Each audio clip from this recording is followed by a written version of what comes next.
السلام علیکم ورحمۃ اللہ وبرکاتہ، نحمده ونصلی علی رسولہ الکریم، اما بعد فاعوذ باللہ من الشیطان الرجیم، بسم اللہ الرحمن الرحیم، رب اشرح لی صدری ویسر لی امری واحلل عقدۃ من لسانی یفقہوا قولی۔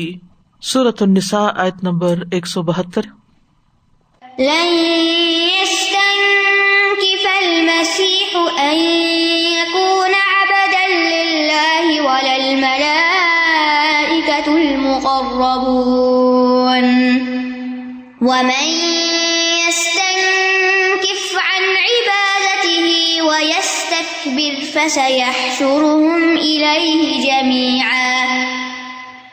مسیح ہرگز آر محسوس نہیں کرے گا کہ وہ اللہ کا بندہ ہو، اور نہ ہی مقرب فرشتے آر محسوس کریں گے، اور جو کوئی اس کی عبادت سے آر محسوس کرے اور تکبر کرے گا تو وہ ضرور ان سب کو اپنی طرف اکٹھا کرے گا۔ لن یستنکف، یستنکف کا معنی ہوتا ہے خود کو پاک قرار دینا، اپنی بڑائی کو ذہن میں رکھتے ہوئے تکبر کرنا، کسی چیز کا انکار کر دینا۔ یہ لفظ اصل میں نکفہ سے ہے، نون کاف فا۔ نکفت من الشیء، اس کا معنی ہوتا ہے میں نے اس کو اس چیز سے پاک قرار دیا، یعنی بنیادی طور پر اپنی برتری کا اظہار کرنا۔ نکف عیب کے معنوں میں بھی استعمال ہوتا ہے، اور مراد اس سے کیا ہے کہ لن یستنکف المسیح، کہ مسیح اپنے آپ کو اس سے پاک قرار نہیں دیتے، یا اس بات میں کوئی عیب نہیں سمجھتے، یا کوئی آر نہیں رکھتے کہ وہ اپنے آپ کو اللہ سبحانہ تعالیٰ کی عبادت سے منزہ قرار دیں، یعنی وہ اپنے آپ کو عبودیت ہی کے درجے میں رکھنا چاہیں گے، اور یہ بات ان کے لیے کبھی بھی عیب کا باعث نہیں بنے گی کہ وہ اللہ کے بندے ہیں۔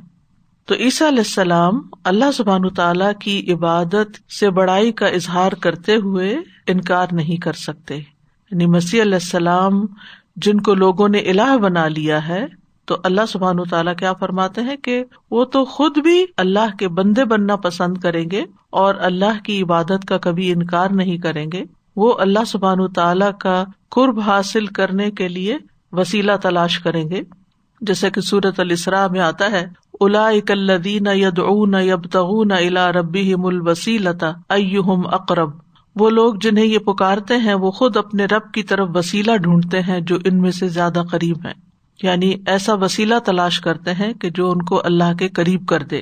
تو لن یستنکف المسیح، مسیح علیہ السلام اس بات میں ہرگز آر محسوس نہیں کرتے یا کریں گے، کس بات سے؟ ان یکون عبدا للہ، کہ وہ اللہ کے بندے ہوں، یعنی ویسے تو سارے ہی اللہ کے بندے ہیں، لیکن یہاں خاص بندے یعنی عبادت گزار بندے بننا۔ عیسیٰ علیہ السلام جب پنگھوڑے میں تھے، جھولے میں تھے، چھوٹے سے بچے تھے، تو اس وقت انہوں نے جب کلام کیا تھا تو سب سے پہلی بات جو بولی تھی وہ کیا تھی؟ انی عبد اللہ، کہ بے شک میں اللہ کا بندہ ہوں۔ تو اللہ سبحانہ تعالیٰ نے پہلا کلمہ ہی ان سے یہ بلوایا، ساری بات ہی واضح کر دی کہ وہ الہ نہیں ہے، معبود نہیں ہے، بلکہ عبد ہیں، اللہ کے بندے ہیں، عبد اللہ ہیں۔ پھر اسی طرح یہ کہ انہوں نے اپنی زندگی میں لوگوں کو اپنی عبادت کی طرف نہیں بلایا، اللہ سبحانہ تعالیٰ کی عبادت کی طرف بلایا۔ سورۃ المائدہ میں آتا ہے ما قلت لهم الا ما امرتنی به ان اعبدوا اللہ ربی وربکم، میں نے انہیں اس کے سوا کچھ نہیں کہا جس کا تو نے مجھے حکم دیا تھا کہ اللہ کی عبادت کرو جو میرا رب اور تمہارا رب ہے۔ پھر اسی طرح اللہ سبحانہ تعالیٰ نے اس بات کی گواہی دی کہ عیسیٰ علیہ السلام اللہ کے بندے ہیں۔ سورۃ زخرف میں آتا ہے ان هو الا عبد انعمنا علیہ وجعلناہ مثلا لبنی اسرائیل، نہیں وہ مگر ایک بندہ جس پر ہم نے انعام کیا اور ہم نے اسے بنی اسرائیل کے لیے ایک مثال بنا دیا۔ تو کسی بھی انسان کا عبد ہونا سب سے کامل وصف ہے، اس کی صفت ہے۔ تو مسیح علیہ السلام بھلا کیسے اپنے آپ کو عبودیت سے باہر کر سکتے ہیں؟ اللہ سبحانہ تعالیٰ نے نبی صلی اللہ علیہ وسلم کو بھی قرآن مجید میں 3 مقامات پر عبد کہہ کے پکارا ہے، کیونکہ مخلوق کا سب سے معزز اور سب سے بلند وصف کیا ہے؟ عبودیت کا وصف۔ سورۃ الفرقان میں آتا ہے تبارک الذی نزل الفرقان علی عبدہ بہت برکت والا ہے وہ جس نے اپنے بندے پر فیصلہ کرنے والی کتاب اتاری، فرقان اتاری. تو یہاں عبدی ہی آیا. سورۃ کہف کے شروع میں آتا ہے الحمدللہ الذی انزل علی عبدہ الکتاب. سب تعریف اللہ کے لیے ہے جس نے اپنے بندے پر کتاب نازل کی. سورۃ الجن میں آتا ہے وَأَنَّهُ لَمَّا قَامَ عَبْدُ اللَّهِ يَدْعُوهُ كَادُوا يَكُونُونَ عَلَيْهِ لِبَدًا. اور یہ کہ بلا شبہ بات یہ ہے کہ جب اللہ کا بندہ کھڑا ہوا اور اسے پکار رہا تھا تو قریب تھا کہ وہ اس پر گروہ در گروہ جمع ہو جائیں، تہ بتہ جمع ہو جائیں. اسی طرح سورۃ الاسراء میں بھی اللہ سبحانہ وتعالیٰ فرماتے سبحان الذی اسریٰ بعبدہ لیلا. پاک ہے وہ ذات جو رات کے ایک حصے میں اپنے بندے کو لے گیا، یعنی عبدہ ہی بھی کہا. اسی طرح نبی صلی اللہ علیہ وسلم نے خود کو اللہ کا بندہ کہا.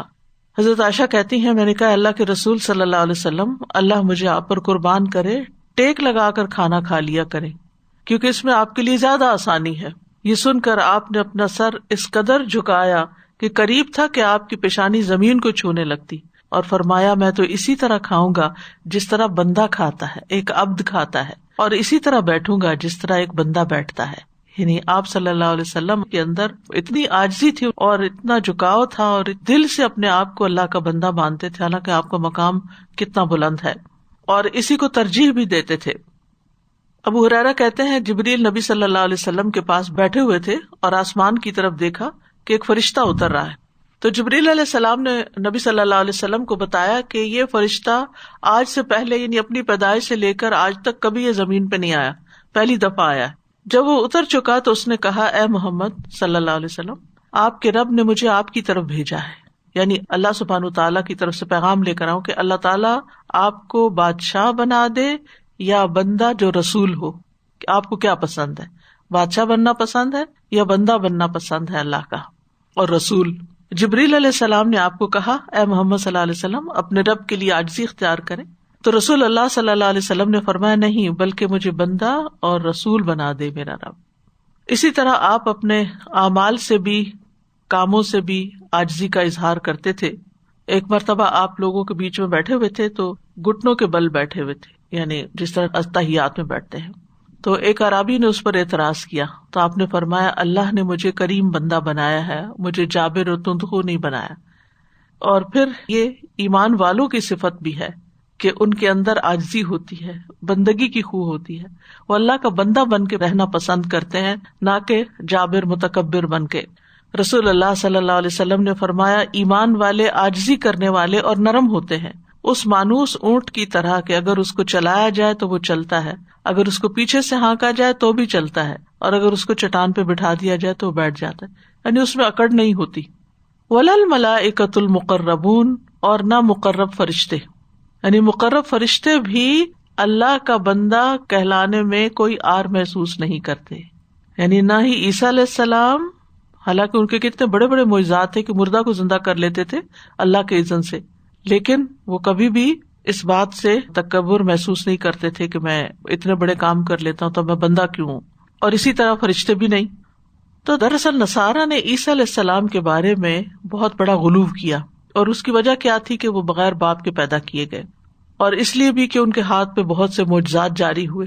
آپ ذرا اس بات کو تھوڑا سا امیجن کریں نا کہ اگر آج کی دنیا میں کوئی ایسا شخص آئے جو آپ کے سامنے کسی مردہ کو اٹھا کھڑا کرے تو یہ کون کر سکتا ہے؟ یہ کام تو صرف اللہ تعالیٰ ہی کر سکتے ہیں. تو عوام الناس جن کو کوئی سمجھ نہیں ہوتی وہ اس کو کیا ماننے لگ جائیں گے کہ شاید یہی الہ ہے ہمارا جو مردہ سے زندہ کر رہا ہے. تو ان کے معجزات کی وجہ سے لوگ اس غلط فہمی کا شکار ہو گئے کہ شاید وہ الہ ہیں. تو یہاں پر اس کا انکار کیا گیا، اور پچھلی آیت میں غلو سے بھی منع کیا گیا تھا.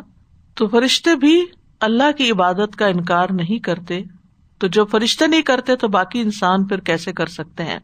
اور فرشتوں میں بھی وَلَلْ مَلَائِكَةُ الْمُقَرَّبُونَ، مقرب فرشتے.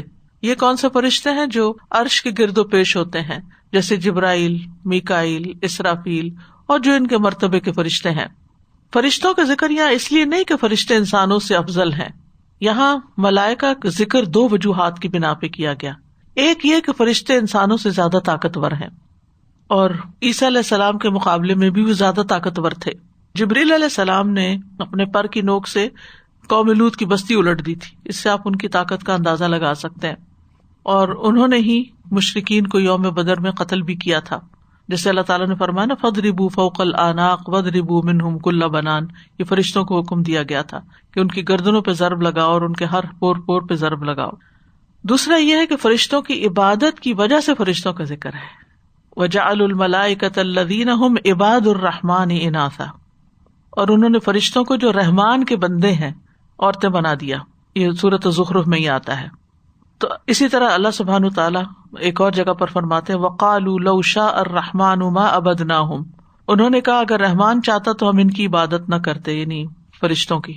انہیں اس کے بارے میں کچھ علم نہیں، وہ تو صرف اٹکلیں دوڑا رہے ہیں. تو بہرحال اہل عرب جو تھے وہ فرشتوں کو نعوذ باللہ اللہ تعالیٰ کی بیٹیاں سمجھتے تھے اور ان کو بھی معبود بنا لیا، ان کو بھی الہ بنا لیا. جیسے نصارہ نے حضرت عیسیٰ کو بنا لیا اور اللہ کا بیٹا کہا، تو مشرکین نے فرشتوں کو اللہ کی بیٹیاں کہا اور ان کی عبادت شروع کر دی. تو اس لیے ان دونوں کی بات یہاں پر آ گئی کہ نہ عیسیٰ علیہ السلام الہ ہیں اور نہ ہی مقرب فرشتے. وَمَن يَسْتَنكِفْ عَنْ عِبَادَتِهِ وَيَسْتَكْبِرْ فَسَيَحْشُرُهُمْ إِلَيْهِ جَمِيعًا. اور جو کوئی انکار کرے اس کی عبادت سے، اس کی عبادت میں آر سمجھے اور تکبر کرے، یعنی جو کوئی اللہ کے آگے جھکنے سے انکار کرے، خود کو برتر سمجھے، فَسَيَحْشُرُهُمْ إِلَيْهِ جَمِيعًا. تو ضرور وہ ان سب کو اپنی طرف اکٹھا کر لے گا، جمع کر لے گا.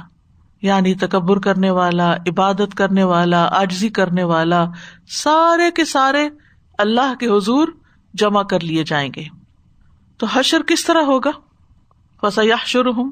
آپ نے فرمایا کہ قیامت کے دن تم لوگ ننگے پاؤں برہنہ بدن بغیر ختنہ جمع کیے جاؤ گے، یعنی انتہائی عاجزی کی حالت ہوگی. تو یہاں پر دو لفظ استعمال ہوئے ہیں، مَن يَسْتَنكِفْ وَيَسْتَكْبِرْ. تو ایک ہے آر سمجھنا، جو کہ انسان دل سے کسی چیز میں آر سمجھتا ہے نا، کہ اپنے آپ کو بڑی چیز سمجھتا ہے. اور تکبر جو ہوتا ہے وہ عمل سے اظہار کرتا ہے اس کا، اپنی چال میں اور اپنے رویوں میں. جیسے عبادت کا انکار کر دینا، ان الذین یستکبرون عن عبادتی سیدخلون جہنم داخرین. بے شک وہ لوگ جو میری عبادت سے تکبر کرتے ہیں قریب ذلیل ہو کر جہنم میں داخل ہوں گے. اسی طرح متکبرین کا انجام بھی احادیث میں بتایا گیا کہ کس طرح وہ چیونٹیوں کی شکل میں قیامت کے دن اٹھائے جائیں گے، اور ذرا سا تکبر بھی جنت کے راستے میں حائل ہو جائے گا. انسان جنت میں نہیں جا سکے گا جس کے دل میں رائی دانے برابر بھی تکبر ہو. اور جنت اور جہنم میں ایک دفعہ جھگڑا ہوا تو جہنم نے کہا میرے اندر بڑے بڑے ظالم اور متکبر لوگ داخل ہوں گے. تو تکبر جو ہے دنیا میں بھی انسان کو ذلیل کرتا ہے، اور آخرت میں تو پھر اس کا ٹھکانہ ہے ہی جہنم. تو اس آیت سے یہ بات پتہ چلتی ہے کہ جو عبد ہو وہ رب نہیں ہو سکتا.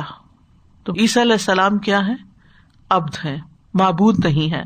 اور یہاں عبادت سے خود کو برتر سمجھنے والوں کو تنبیہ کی گئی ہے کہ جو بھی تکبر کرے گا، جو بھی عبادت میں آر سمجھے گا، اس کا ٹھکانہ پھر جہنم ہے. اور یہاں حشر کا بھی اس بات ہے، یہ بھی پتہ چلتا ہے کہ سب لوگوں کو اللہ کے پاس اکٹھا ہونا ہے. اور ہمیں اس بات سے ڈرنا چاہیے کہ کسی وقت اللہ تعالیٰ کا کوئی حکم آئے اور ہم اس کو اپنی شان کے خلاف سمجھیں کہ نہیں یہ میں نہیں کر سکتی، لوگ کیا کہیں گے. نہیں، اللہ کا حکم آ گیا، بس جھکنا ہے. لوگوں کے ڈر سے یا اپنی شان بنانے کے لیے یا اپنی بڑائی جتانے کے لیے اللہ کے حکم کو اپنی پیٹھ پیچھے نہیں پھینکنا. اللہ کا حکم سب سے آگے. بعض اوقات لوگ کہتے ہیں نا یہ نہیں میں کر سکتا، میں لوگوں کو کیا منہ دکھاؤں گا. نہیں، لوگ کچھ بھی کہیں، چاہے کوئی ہنسے مذاق اڑائے، کچھ بھی کریں، لیکن جو اللہ کا حکم اللہ کا حکم، چاہے حجاب کا حکم ہو، چاہے نماز کا حکم ہو. بعض لوگ لوگوں کے سامنے نماز نہیں پڑھتے، لوگ ہمیں مولوی کہیں گے. یا اسی طرح حجاب کے بارے میں بھی ان کا کانسیپٹ یہی ہے کہ پھر لوگوں میں ہماری شان نہیں رہے گی، پھر یعنی ہم اس طرح خوبصورت دکھائی نہیں دیں گے. تو بندگی میں عبادت صرف نماز ہی نہیں ہوتی، حجاب بھی عبادت ہے. مومن کی زندگی سارے کا سارا دن ہی اللہ کی عبادت میں گزرنا چاہیے. ہر وہ چیز جو آپ اللہ کی اطاعت میں کرتے ہیں وہ عبادت ہے، اور نافرمانی کرنا جو ہے وہ اللہ تعالیٰ کو ناراض کرنا ہے.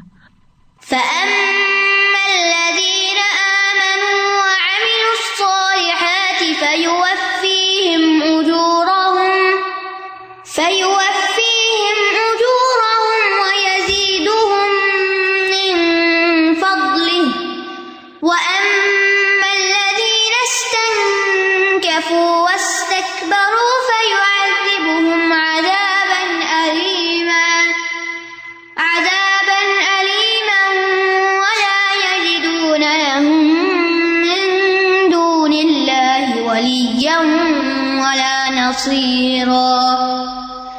تو رہے وہ لوگ جو ایمان لائے اور انہوں نے نیک عمل کیے تو وہ انہیں ان کے اجر پورے پورے دے گا اور اپنے فضل سے زیادہ بھی عطا کرے گا. اور رہے وہ لوگ جنہوں نے عبادت سے عار محسوس کی اور تکبر کیا تو وہ انہیں دردناک عذاب دے گا اور وہ اپنے لیے اللہ کے سوا کوئی حمایتی اور مددگار نہ پائیں گے. فَأَمَّا الَّذِينَ آمَنُوا وَعَمِلُوا الصَّالِحَاتِ تو رہے وہ لوگ جو ایمان لائے اور انہوں نے نیک عمل کیے، یعنی حقوق اللہ اور حقوق العباد دونوں ہی ادا کیے. اللہ کا حق کیا ہے کہ اس پر ایمان لایا جائے، اور عمل صالح میں اللہ کا حق دینا جیسے نماز روزہ بھی آتا ہے اور انسانوں کی خدمت اور مدد بھی آتی ہے.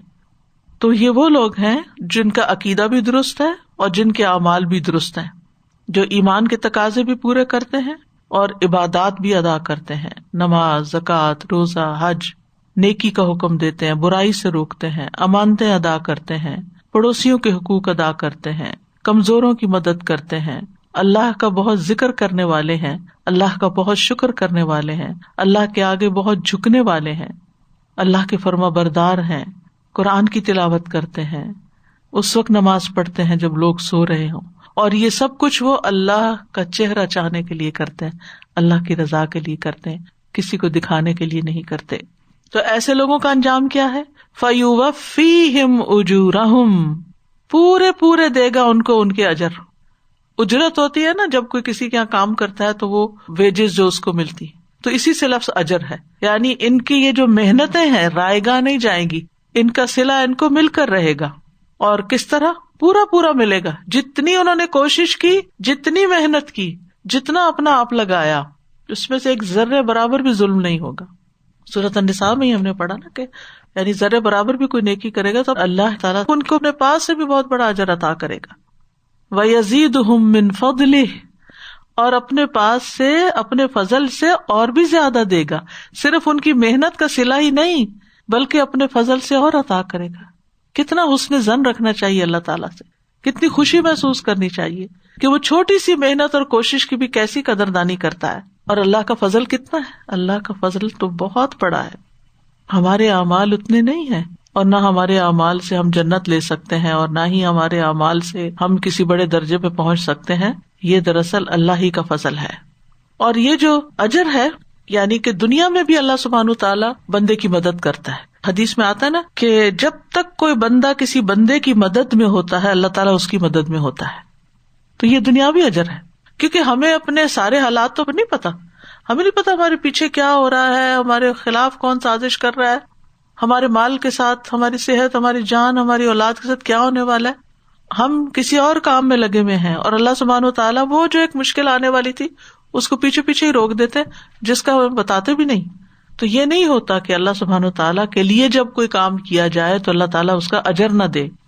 اور پھر اگر آخرت کی بھلائیاں جو ہیں وہ تو پھر آنکھوں کی بھی لذت، مختلف جنت کے نظاروں سے اور جنت کی حسین چیزوں سے، اور زبان کی بھی اور کانوں کی بھی، اور یعنی ہر قسم کی نعمتیں وہاں پر اللہ تعالیٰ عطا کرے گا اور زیادہ سے زیادہ عطا کرے گا. من جاء بالحسنۃ فلہ عشر امثالھا، اور اپنے فضل سے ایسی جنتیں عطا کرے گا جنہیں کسی نے دیکھا نہیں، سنا نہیں، ان کو خیال بھی نہیں گزرا. اور اللہ تعالیٰ کا فضل کس کس شکل میں ہم دیکھتے ہیں. مثلاً اگر کوئی شخص کافی عرصے تک ایک غلط کام کرتا رہا اور اس کو مثلاً پتا نہیں تھا، یا پتا بھی تھا تو اس نے اتنا سیریسلی نہیں اس کو لیا، پھر ایک دن اس کو احساس ہوا، وہ وضو کرتا ہے، 2 رکعت نماز پڑھتا ہے اور کہتا ہے اللہم اغفر لی، تو اللہ تعالیٰ اس کے پچھلے سارے گناہ معاف کر دیتا ہے، جس کو صلاۃ التوبہ بھی کہا جاتا ہے. یہ اللہ کا فضل ہوتا ہے کہ اللہ سبحانہ تعالیٰ معاف کر دے. یہ معمولی بات نہیں ہے. آپ انسانوں کے معاملوں کو دیکھیں کہ آپ کسی کو ساری زندگی ستاتے رہے اور پھر اینڈ پہ کہ معاف کر دے تو وہ کس دل سے معاف کرے گا آپ کو. اور اللہ کا فضل اس سے بھی پتہ چلتا ہے کہ انسان کسی نیکی کا صرف ارادہ کرتا ہے کہ میں یہ کروں گا، کر نہیں پاتا، اللہ اس پہ بھی اجر لکھ دیتا ہے. اور پھر کر لیتا ہے تو 10 گنا اجر، اور صرف 10 گنا ہی نہیں، اگر نیت زیادہ اچھی ہے، کوالٹی زیادہ اچھی ہے کام کی تو 700 گنا بلکہ اس سے بھی بڑھا کے لکھتا ہے. وَأَمَّا الَّذِينَ اسْتَنكَفُوا وَاسْتَكْبَرُوا اور وہ جنہوں نے تکبر کیا، انکار کیا، آر سمجھا اور تکبر کیا، یعنی دل میں بھی اور اعضاء کے ساتھ بھی. فَيُعَذِّبُهُمْ عَذَابًا أَلِيمًا تو وہ ان کو دردناک عذاب دے گا، سخت سزا دے گا. عذابًا أَلِيمًا ایسا عذاب جو بہت ہی پینفل ہوگا، یعنی آگ کی شکل میں. آگ میں آپ دیکھیں جلن بھی ہوتی ہے اور پین بھی ہوتی ہے پھر اس کی. اور پھر آپ دیکھیے کہ یہ عذاب جو ہے نا صرف حسی نہیں ہے کہ آگ کی تپش محسوس ہوگی، بلکہ اس کے ساتھ ساتھ مانوی بھی ہے، روحانی بھی ہوگا، یعنی نفسی عذاب بھی ہوگا. جہنم میں لوگ گھسیٹے جائیں گے. اذ الاغلال فی اعناقہم والسلاسل یسحبون. اگر دنیا میں آپ کو کوئی گھسیٹے نا، بازو پکڑ کے گھسیٹے یا کھینچے یا کوئی دھکا ہی دے دے تو کتنی بے عزتی محسوس ہوتی ہے. کہاں یہ کہ جہنم میں لوگوں کو گھسیٹا جائے گا. پھر کھولتے پانی کا عذاب، اور پھر ایک دوسرے پہ لعنت کریں گے لوگ. اللہ تعالیٰ نہ ان کی طرف دیکھے گا، نہ ان سے کلام کرے گا. یہ سب سے بڑی تکلیف دہ بات ہوگی کہ اللہ تعالیٰ بات ہی نہیں کرے گا ان سے. ولا یکلمہم اللہ ولا ینظر الیہم یوم القیامۃ ولا یزکیہم. پاک بھی نہیں کرے گا. دنیا میں تو کوئی چیز آگ میں ڈال دی جائے تو صاف ہو جاتی ہے، لیکن وہاں پاک بھی نہیں کرے گا. وَلَهُمْ عَذَابٌ أَلِيمٌ. اور ان کے لیے دردناک عذاب ہے. پھر کفر کے ساتھ کوئی مر گیا کہ جہنم سے کبھی نہیں نکالا جائے گا، اور یہ بھی ایک بہت بڑی مایوسی کی بات ہوگی کہ کبھی اس سے نکلیں گے نہیں.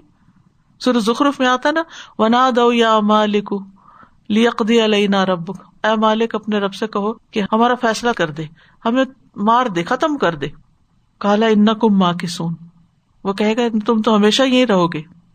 اور جب وہ جنت والے جنت میں، جہنم والے جہنم میں چلے جائیں گے اور موت کو ذبح کر دیا جائے گا تو جہنم والوں پہ ایسا غم ٹوٹے گا کہ اگر غم کی وجہ سے وہ مر سکتے تو مر جاتے.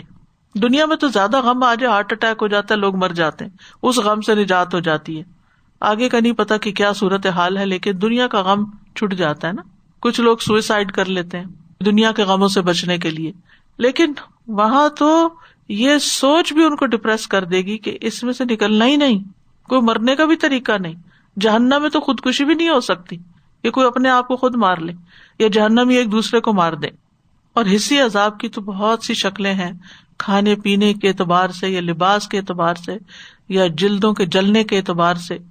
ان کے لحاف آگ کے ہوں گے اور ان کے نیچے بچھونے آگ کے ہوں گے. وَلَا يَجِدُونَ لَهُم مِّن دُونِ اللَّهِ وَلِيًّا وَلَا نَصِيرًا.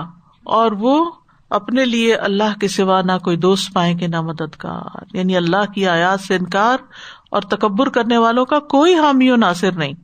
یعنی نہ ہی اللہ تعالیٰ ان کی مدد کرے گا اور نہ ہی اللہ کے سوا کوئی اور ہے جو ان کی مدد کرے. کوئی ولی نہیں ہوگا وہاں جو ان کے کام آئے. تو بہرحال اس آیت سے ہمیں یہ پتہ چلتا ہے کہ جو لوگ ایمان لا کر عمل صالح کرتے ہیں ان کو جزا ملے گی، اور جو انکار اور تکبر کرتے ہیں ان کو سزا ملے گی. اور یہاں ثواب کو اجر کا نام دیا گیا ہے. اللہ تعالیٰ ہماری محنت کو مزدوری قرار دیتے ہیں اور اس پر اجرت عطا کریں گے. پھر یہ کہ نیک اعمال کا ثواب جو ہے وہ بڑھتا جاتا ہے. وَيَزِيدُهُم مِّن فَضْلِهِ. اور پھر یہ کہ متکبرین کے لیے دردناک عذاب ہوگا، اور اہل شرک کے معبود ان کو سزا سے بچا نہ سکیں گے.